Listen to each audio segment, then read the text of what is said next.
Qabaqçı videomda bir dənə pan-türk sözünü işlətdim. Mənim kommentlərim doldu. Pan-türk yoxdur, xan-türk var. Mən bilmirəm pan-türk özünsən, pan-türk pisdir və ənva əqsam bu sertifikat sözlər. Bu göstərir ki, sizlər qəşəng İran şəhərlən siyasətlərin qabağında boyun əyibsiniz. Əvvələn gəlib bilək pan sözü hardan gəlib və yəni mənə. Yap əvvəl seri tarixdə Zəngəzər zamanında pan-eslavizm vücuda gəldi.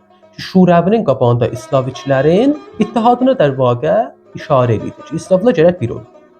Han sözü də özü anlamda gələndə Yunani kəlmədir və mənayı bütün və national bir kəlmənin qabağında da gələndə və mənayı ittihaddır.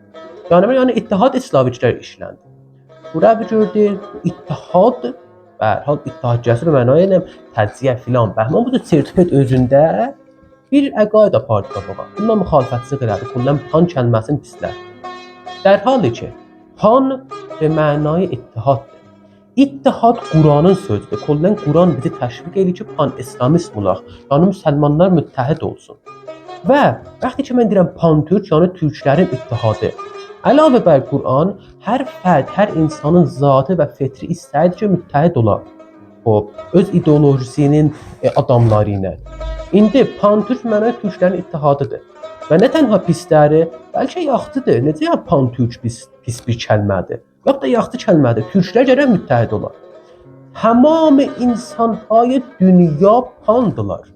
Bizim pan-fars varımız, pan-ərəb varımız, pan-çin, pan-yunani, pan-kordis, pan-ərəbis və elə axər.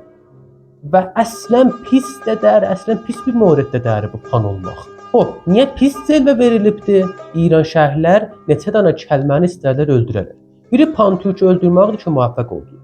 O bizi türk sözünü öldürməkdir ki, dedə türk yenə azəridir. Nisbi halətdə müvəffəq olublar. Və hətta amiyanə sözlərimizdə gəbər öldürürlər. Məsələn, arvad deməyin, xanım deyin.